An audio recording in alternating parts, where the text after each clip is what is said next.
Уважаеми зрители, искам да ви покажа. До сега ви показвах продажната журналистика. BTV, Нова, БНТ, продажната. Тези са се продали с всички части на тялото си. Сега искам да ви покажа една журналистка, американка при това. Не рускиня, не украинка, не монголка, не финландка. Американка, която ви покажа, с която ще разберете как се прави истинска журналистика. Човек, който прави истинска журналистика, който казва нещата такива каквито са и не му пука от мейнстрима, макар че мейнстрима в Щатите, в англосаксонския свят е много силен. Там, ако не се подчиниш, излиташ, изхвърчаш. Нямате. Лора Логан. Ето сега, вижте една истинска журналистка, за да ви дам пример и да дам пример за нашата, примерно, Лора Крумова. Има и други Лори, и други не Лори, но някакви други плазмодии, които се правят на водещи и на журналисти, да разберат какво е истинска журналистика. Нека да видим това видео с Лора Логан. Laura, great to have you this morning. I wanted to start with this breaking news overnight that it appears, and there you are, you popped up for us. It's so great to see you. The Daily Mail has a very interesting story that's saying that Vladimir Putin essentially may be running out of bullets, that he might have a week and a half, 2 weeks max. He's losing warplanes, tanks, all the rest of it. He obviously went into this thinking he was going to bulldoze his way through Ukraine. He's obviously caused a lot of destruction. Don't want to minimize the fact there's over 2 million refugees. But this has not gone as well as Vladimir Putin expected. I don't buy it for a second, Ed, I'll be honest with you.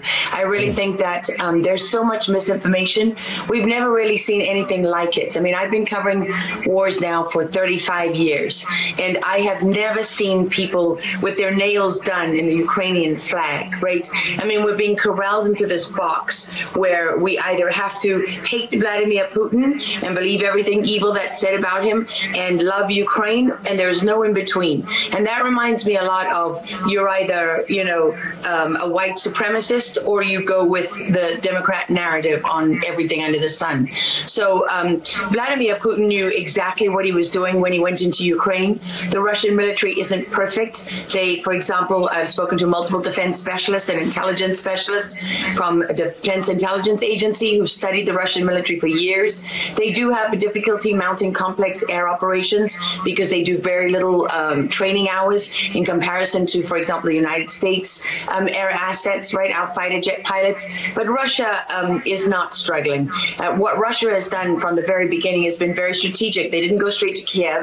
They went to all those bioweapons laboratories that are scattered all over the country. Some of them they built, so they know where they are. They've known where they are since the Soviet Union, because under the Defense Threat Reduction Program, we went in after the fall of the Soviet Union and supposedly turned those facilities from bioweapons labs into public health labs. Although, these days it's hard to believe anything that our leaders tell us, because they've lied about COVID, they lied about Russia collusion, they lied about the Ukraine impeachment trial, and there's so much more going on in Ukraine that nobody is talking about. You see such dishonesty when it comes to the history of Ukraine. You see dishonesty when it comes to the Azov battalion, which is funded by the US and NATO. I mean, you can find pictures of them online holding up the NATO flag and the swastika at the same time. Their own emblem contains the black sun of the occult, which was a Nazi SS emblem. And it also contains the sideways, lightning insignia of the SS. I mean, this is on throughout the Ukrainian military. You can see that black sun of the occult on their body armor, even on the female soldiers who are paraded in front of the world as being, such an example of Ukraine's independence and spirit and nobility. Even they are wearing the black sun of the occult. And, the White House wants you to believe, well, this doesn't matter, it's just a small number of troops. It's not true. The Azov battalion has been murdering its way through eastern Ukraine. Yeah. We don't want to admit this. This was why Crimea voted for independence. This is why Crimea wanted to be with Russia. Because we in the media, in the Western media and in the West, won't acknowledge the reality of what's gone on. Western Ukraine backed the Nazis. It was a headquarters for the Nazi SS. Yes, the CIA under Allen Dulles actually gave immunity from prosecution to the Nazis of Ukraine from the Nuremberg trials. So there's a long history of the United States and our intelligence agencies funding and arming Nazis in Ukraine. These are not like neo-Nazi groups that sprung up. These are the actual Nazis from the Second World War, who, if you go back to the Nuremberg trials, said that they were planning for a 1,000-year Reich. And so you have to really wonder, as you look at this, when you know that the CIA sponsored the Color Revolution in Ukraine in 2013 and 14, that they selected Ukraine's leaders, go to Victoria Nuland's leaked phone conversation where she and the U.S. ambassador are deciding who can lead Ukraine. I mean, there's as much interference here as you could possibly imagine before you even get to Hunter Biden, Nancy Pelosi, John Kerry, and Mitt Romney, and all of their children who are employed, who earn millions from Ukrainian gas companies. Yeah, you were pointing, pardon me, to a real credibility crisis for our leaders. I want to let Karen Turk jump in. Yeah, I wanted to bring up the fact that President Zelensky is Jewish, and I don't know exactly how this factors in, but there's some very interesting points in what you're saying. And looking at this, you could think it's political theatrics. You made a very good point at the beginning that you think that Putin is in control. And I actually want to play something that Jen Psaki said, because it seems that the White House is actually echoing that sentiment. Watch this. Well, the end game is really a question for President Putin. We have completely crushed his economy. We have provided military assistance, humanitarian assistance to the Ukrainians, enabling them to fight back for far longer than the Russian leadership anticipated. And again, he has to determine what the path forward looks like for him. Thanks, everyone. He's determining what this looks like, and I think that's a lot of what you said, Laura. I'd love to get your thoughts on that, what you just watched. What troubles me about the moment that we're in is that we have such a selective and a narrow reading of history. President Zelensky may be Jewish, but he's not the only one in this who suffered during the Second World War, whose ancestors suffered, right? I mean, look at Putin. How many relatives did he lose in the siege of St. Petersburg? People don't know their history. They don't know what made Vladimir Putin. And I'm not I'm not defending him. I don't need to defend Vladimir Putin. My job as a journalist is to try to understand what is the truth here. I don't like being lied to, and we're being lied to on an epic scale. When we're told your only choice is you have to be 100% with Zelensky, who's a puppet, who you can find on the internet in black stilettos and leather pants, with shirtless, doing a spoof Dancing with the Stars kind of entertainment video. That's a mock of a Ukrainian group that does this kind of satanic occult type of music video. And I mean, Zelensky was selected, like so many of our leaders.